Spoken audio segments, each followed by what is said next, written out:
नमस्कार, myself Malika Parveen, assistant professor, government law college Bikaner. Civil प्रक्रिया संहिता में हम LLB फाइनल ईयर के सब्जेक्ट सिविल प्रक्रिया संहिता में आज हम ऑर्डर 40 सेक्शन 42 पढ़ेंगे।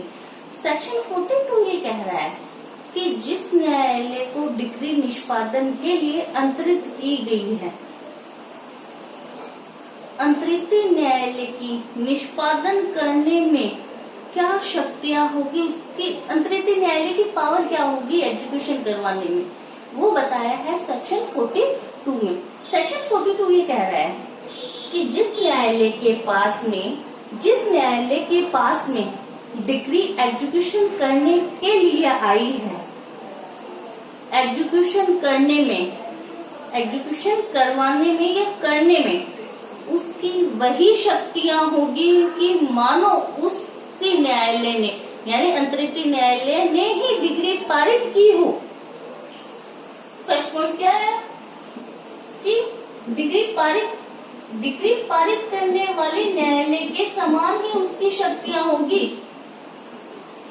डिग्री पारित करने वाले न्यायालय के समान ही वो एग्जीक्यूशन करने की सारी पावर उसमें होंगी। अगर कोई व्यक्ति क्या है, डिग्री की अवज्ञा करता है, पालना नहीं करता है या एग्जीक्यूशन में बाधा उत्पन्न करता है या विघ्न उत्पन्न करता है, तो उस व्यक्ति को दंडित करवाने की भी पावर होगी किसने, अंतरित न्यायालय। ठीक है, फर्स्ट पॉइंट क्या आया था कि डिग्री पारित करने वाले न्यायालय के समान वो सारी शक्तियां होगी अंतरित न्यायालय में जो डिग्री पारित करने वाले न्यायालय में होती है। एग्जीक्यूशन से संबंधित जो पावर होती वही अंतरित न्यायालय में भी हो। सेकंड आता है, अगर कोई डिग्री की क्या अवज्ञा करता है या उसके निष्पादन में बाधा उपस्थित करता है तो उसको दंडित करवाने की भी पावर होगी। थर्ड पॉइंट आता है, ये सब रूल 1 में ही है, ठीक है, ये वाली जो बात बता रही मैं। थर्ड पॉइंट आता है कि अंतरित न्यायालय ने डिग्री का एग्जीक्यूशन निष्पादन करते समय अगर कोई ऑर्डर या आदेश पारित कर दिया है, मैं पूरी लाइन नहीं लिख रही हूँ, कि अंतरित न्यायालय ने डिग्री का एग्जीक्यूशन कराते समय अगर कोई ऑर्डर पारित कर दिया है, आदेश जारी किया है, तो उस आदेश की अपील, उस आदेश के बारे में या उसकी अपील से संबंधित नियम वही होंगे कि मानो डिग्री पारित करने वाले न्यायालय ने ही वो आदेश दिए हों।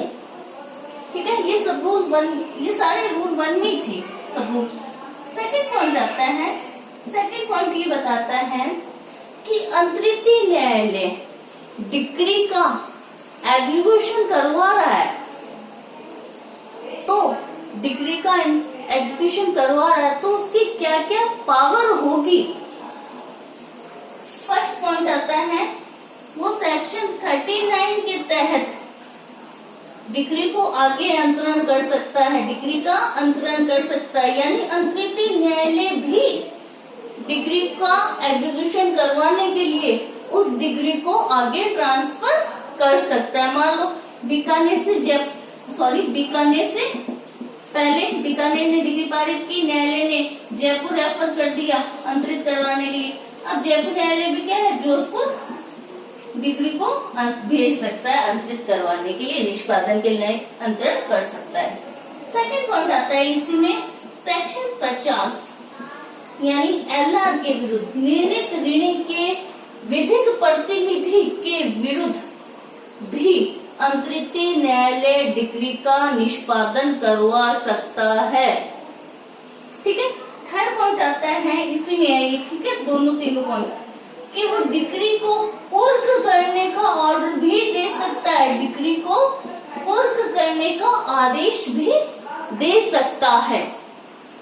तो नियम 2 और सेक्शन 42 का सब रूल सेकंड अंतरित न्यायालय की पावर बता रही है कि वो डिग्री का एग्जीक्यूशन करने में और क्या क्या कर सकता है। तो 39 सेक्शन 39 के तहत वो डिग्री का आगे अंतरण कर सकता है, या सेक्शन 50 के तहत नियमित ऋणी के विधिक प्रतिनिधि के विरुद्ध भी वो डिग्री का एग्जीक्यूशन करवा सकता है, या थर्ड डिग्री को ही कुर्क करने का वो ऑर्डर दे सकता है।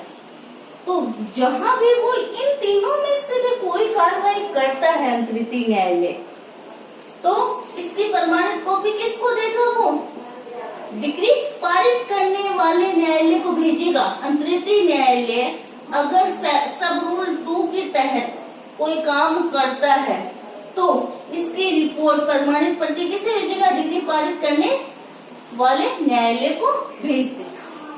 ठीक है, फिर आता है सब रूल 4। इसका सब रूल 4 ये कह रहा है, सब रूल 4 कि अंतरिक्ष न्यायालय की क्या पावर नहीं है। सब रूल 1 और 2 में तो पावर बताई उसकी, सब रूल 4 में बताया कि अंतरिक्ष न्यायालय की क्या पावर नहीं है। फर्स्ट आता है डिग्री की अंतरिक्ष, डिग्री के अंतरिक्ष की प्रेरणा पर डिग्री का एग्जीक्यूशन नहीं होगा। इसको पढ़ने से ये समझ में नहीं आ रहा कि क्या कहना चाह रहे हैं। अंतरिक्ष न्यायालय, सीधी सी बात है, अंतरिक्ष न्यायालय उसी डिग्री का एग्जीक्यूशन करेगा जिसे डिग्रीदार ने निष्पादन करने का आवेदन किया हो।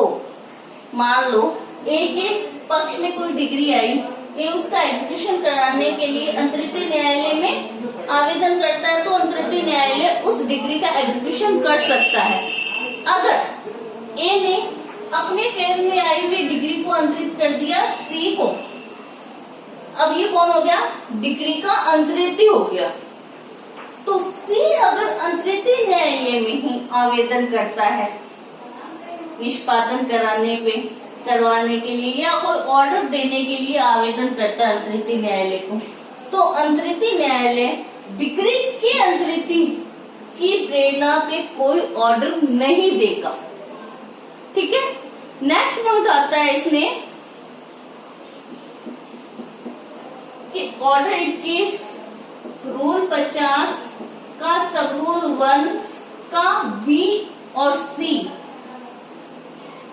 याद रखना है कि अगर किसी फर्म के विरुद्ध कोई डिग्री पारित की हुई है,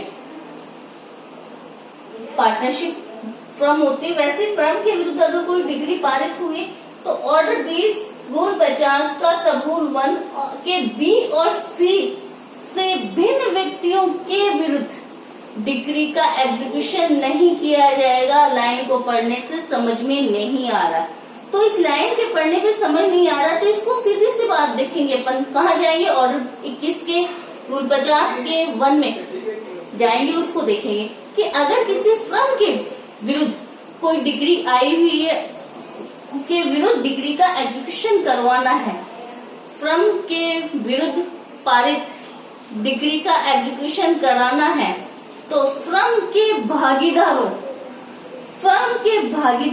से भिन्न किसी भी अन्य व्यक्ति के विरुद्ध डिग्री का एग्जीक्यूशन अंतरिक्ष न्यायालय नहीं करवा सकता। यानी अंतरिक्ष न्यायालय अगर फर्म के विरुद्ध कोई डिग्री पारित है और उसका एग्जीक्यूशन करवाना है, तो फर्म के भागीदारों के विरुद्ध ही एग्जीक्यूशन करवा सकता है, अन्य के विरुद्ध नहीं करवा सकता। तो ये अंतरिक्ष न्यायालय की पावर थी।